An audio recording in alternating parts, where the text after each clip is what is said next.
Shalom, salam sejahtera buat kita semuanya. Sebelum kita mendengarkan firman Tuhan, marilah kita bersatu di dalam doa. Damai sejahtera Allah Bapa yang melampaui segala akal, itulah yang memelihara hati dan pikiranmu di dalam Kristus Yesus Tuhan kita. Amin. Saudara-saudari yang terkasih di dalam Kristus Yesus, khotbah Minggu Paskah pertama peringatan kebangkitan Yesus Kristus 9 April 2023 yang tertulis dalam Kolose 3 ayat 1 sampai 4. Demikian firman Tuhan. Karena itu kalau kamu dibangkitkan bersama dengan Kristus, carilah perkara yang di atas, di mana Kristus ada, duduk di sebelah kanan Allah. Pikirkanlah perkara yang di atas, bukan yang di bumi. Sebab kamu telah mati dan hidupmu tersembunyi bersama dengan Kristus di dalam Allah. Apabila Kristus yang adalah hidup kita menyatakan diri kelak, kamu pun akan menyatakan diri bersama dengan Dia dalam kemuliaan. Demikian firman Tuhan. Saudara-saudari yang terkasih di dalam Kristus Yesus, selamat Paskah buat kita semua. Ada sebuah pepatah Persia mengatakan, setiap malam yang kelam memiliki suatu akhir yang cerah. Demikianlah hidup kita, bahwa pada suatu saat kita mengalami penderitaan, namun di lain waktu, di akhirnya kita akan bersukacita. Paskah adalah akhir yang cerah dari rangkaian penderitaan Kristus. Kebangkitan Kristus merupakan kemenangan, kebanggaan dalam hidup kekristenan. Sebab melalui kebangkitannya, keselamatan bagi setiap orang yang percaya kepadanya. Seirama dengan iman percaya atas kebangkitan Kristus, maka arah hidup orang percaya bukan lagi di dunia ini. Orang percaya memang masih berada di bumi ini, dan Tuhan terus memakai umatnya menjadi garam dan terang. Hidup yang demikian boleh terjadi bila orang percaya itu mengarahkan pandangannya pada kehidupan kekal. Dan jika tidak, maka ia sendiri akan kembali terseret oleh nafsu duniawi yang menjadi sumber dosa bagi manusia. Orang yang sudah percaya kepada Kristus, maka kehidupan dunia bukan lagi sebuah perkara besar. Orang percaya melihat dunia sebagai panggung untuk mewartakan perkara besar, agar semua umat turut merasakan nikmat surgawi. Saudara-saudara yang terkasih, berbicara tentang hal-hal yang di atas itu mengarah kepada kebenaran. Jika kita lihat ayat 1b sampai ayat 2, di sana orang-orang percaya diharuskan untuk berkonsentrasi pada hal-hal yang di atas dan tidak berorientasi pada hal-hal yang ada di bumi. Di sini yang dimasukkan oleh Paulus sebagai kemampuan untuk memilih, memikirkan hal-hal yang di atas. Paulus mendefinisikan kata di atas, di mana Kristus adalah tepat di sebelah kanan Allah. Ekspresi duduk di sebelah kanan Allah adalah kiasan menyampaikan peninggian, posisi kehormatan dan aturan yang aktif. Makna di sebelah kanan Allah adalah kiasan untuk yang tertulis dalam Mazmur 110 ayat 1. Jadi di sini bukan berbicara fisik atau hal-hal materi, karena Alkitab tidak mengajarkan bahwa hal-hal materi yang jahat dalam diri mereka. Sebaliknya, ekspresi berbicara tentang membumi yang rohani, Itu hal-hal dari diri kehidupan. Lalu persyaratan di atas dan di bumi tidak ada hubungannya dengan geografi alam semesta. Sebaliknya mereka kontras dalam dua orientasi, yaitu antara tahyul dan ritual yang tersirat dalam Kolose 2 ayat 8 sampai 23. Jadi titik nasihat Paulus adalah untuk tidak berpikir tentang surga sepanjang waktu, tetapi untuk membiarkan Kristus yang mengatur nilai-nilai, prioritas dan arah untuk hidup pada saat ini atau pada saat sekarang. Yang kedua, saudara-saudara yang terkasih di dalam Kristus Yesus, di sana berbicara tentang kata dibesarkan dengan Kristus. Artinya lahir baru. Panggilan untuk berorientasi pada tumpuan Kristus, yaitu tentang kebangkitan spiritual. Kebanyakan pengalaman yang dibangkitkan bersama dengan Kristus pada dasarnya paralel dengan dilahirkan kembali. Orang-orang percaya sudah dinaikkan posisinya. Seperti yang kita temukan di dalam ayat 4. Mereka berharap untuk lebih ketika Kristus muncul.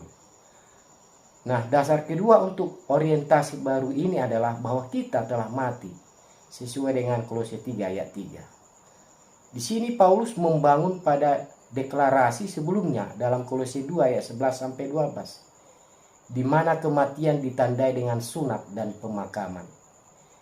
Di sini ia kembali mengingatkan orang-orang percaya Kolose bahwa di dalam Kristus mereka mati dengan orde lama yang di bumi.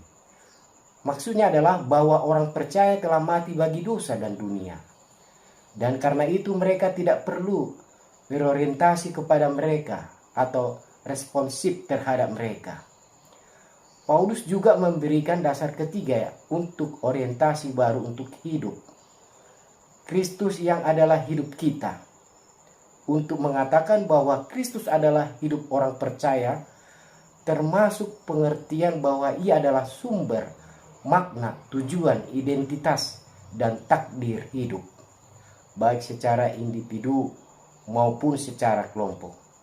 Dengan demikian nasihat untuk hidup dalam orientasi ini yaitu kehidupan yang mengacu baik untuk apa yang akan diterima di masa yang akan datang dan untuk apa orang-orang percaya yang sudah memiliki pengalaman dalam Kristus.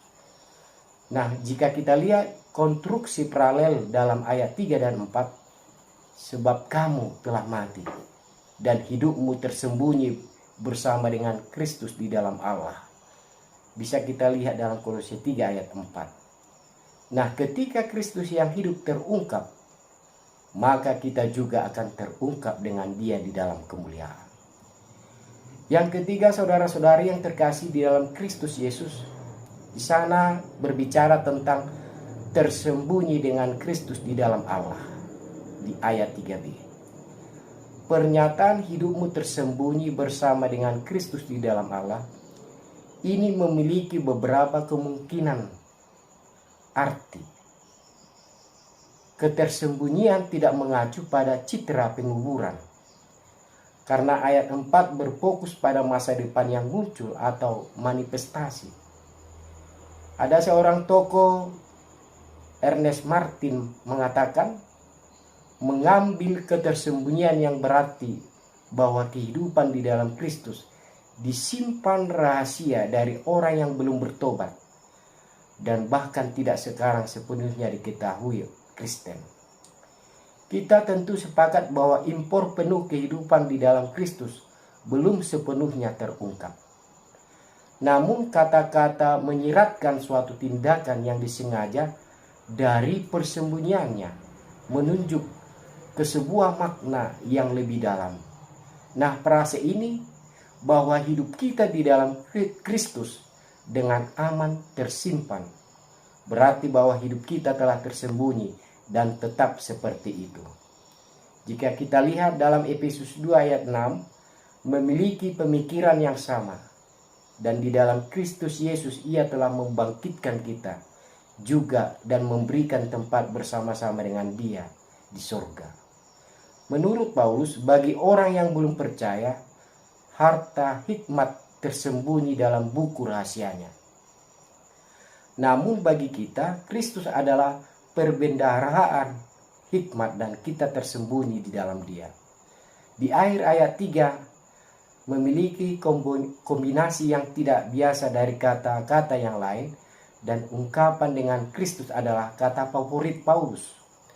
Ungkapan dengan Kristus di dalam Allah ini menunjukkan adanya suatu keamanan di dalamnya.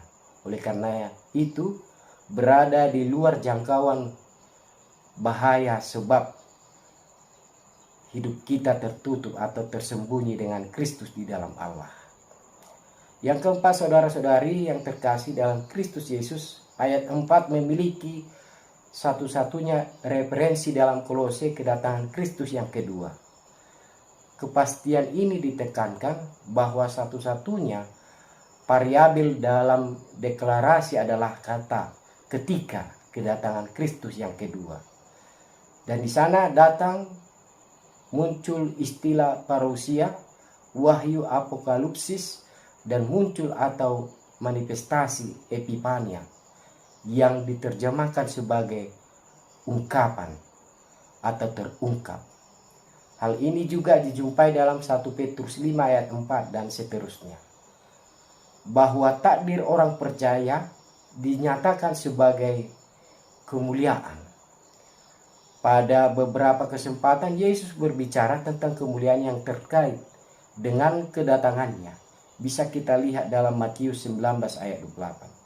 Saudara-saudara yang terkasih dalam Kristus Yesus, sebagai aplikasi dari khotbah ini, yang pertama adalah sebuah perubahan nilai yang cukup radikal dimulai dari Injil Yesus Kristus yang membangun kehidupan nilai-nilai dari orientasi kepada Kristus atau hal-hal yang di atas. Orientasi ini merupakan kunci yang berarti mulai memikirkan hal-hal yang benar, yang spesifiknya adalah mulai mematikan dosa dan mengasihi sesama. Oleh karena hal-hal di atas hanya ada kebenaran. Jika dengan Kristus kita telah mati bagi dunia dan telah dibesarkan dengan Dia, ini akan mempengaruhi perspektif, tujuan, dan prioritas. Orientasi baru akan berarti bahwa apa yang kita bisa rasakan, sentuhan, dan tabulasi tidak pernah bisa menjadi kepuasan jika bukan Kristus sebagai orientasi utama di dalam hidup kita. Kemudian aplikasi yang kedua sebagai dari khotbah ini adalah kita harus sadar bahwa Kristus adalah hidup kita. Karena jika Kristus adalah hidup kita, itu berarti Kristus adalah napas kita, di mana kita tidak bisa hidup tanpa adanya napas sedetik pun. Dengan demikian mengajarkan kita bahwa tanpa adanya Kristus sebenarnya kita mati. Oleh karena itu, milikilah Kristus dan terus mengandalkannya, oleh karena Dia adalah napas kita. Ketiga, orang percaya memang masih berada di atas bumi, tetapi ia harus rela melepaskan ragam sifat buruk dunia. Paulus di sini menguraikan keburukan dalam kehidupan manusia. Sifat buruk itu dipilah dalam dua bagian. Yang pertama, sifat buruk tersembunyi dan sifat buruk terbuka. Sifat buruk tersembunyi itu antara lain percabulan, kenajisan, hawa nafsu, kejahatan, keserakahan. Paulus menasihatkan supaya sifat buruk tersembunyi ini dimatikan. Keempat, saudara-saudara yang terkasih, hidup bersama Kristus tidak mengenal kompromi dengan kejahatan. Baik jahat tersembunyi maupun jahat terbuka. Hidup orang percaya tidak lagi hanya memikirkan dunia yang memang hanya menjanjikan kesemuan. Namun hidup orang percaya mengarah pada kehidupan rohani yang dapat memberikan kepuasan, kenikmatan, sukacita, dan kedamaian hidup. Saudara-saudara yang terkasih dalam Kristus Yesus. Yang terakhir, syarat atau kondisi mencari hal-hal di atas adalah Allah membangkitkan kita bersama dengan Kristus. Kita masih hidup sekarang. Mengapa dikatakan bangkit bersama dengan Kristus? Bangkit bersama dengan Kristus di sini artinya hidup lama secara batin mati dan dibangkitkan Allah dengan hidup baru bersama dengan Kristus secara batin. Apa artinya secara batin? Artinya Allah memperbaharui roh dan jiwa kita. Namun secara jasmani masih belum. Kita masih memiliki tubuh yang sama seperti sebelum dibangkitkan Allah. Bangkit bersama dengan Kristus menunjukkan hidup baru. Berarti secara batin kita sudah menjadi milik dan Allah ada di dalam batin kita masing-masing. Amin. Kita bersatu di dalam doa. Ya Tuhan Allah Bapa kami, kiranya Engkau Tuhan membangkitkan kami kembali menjadi manusia yang lahir baru, yang akan bersama-sama dengan Kristus dan fokus kepada kebenaran di dalam Kristus akan perlakuan kami setiap harinya. Terima kasih Tuhan, terimalah doa kami di dalam Kristus Yesus kami berdoa. Amin. Shalom, salam sejahtera buat kita semuanya. Amin.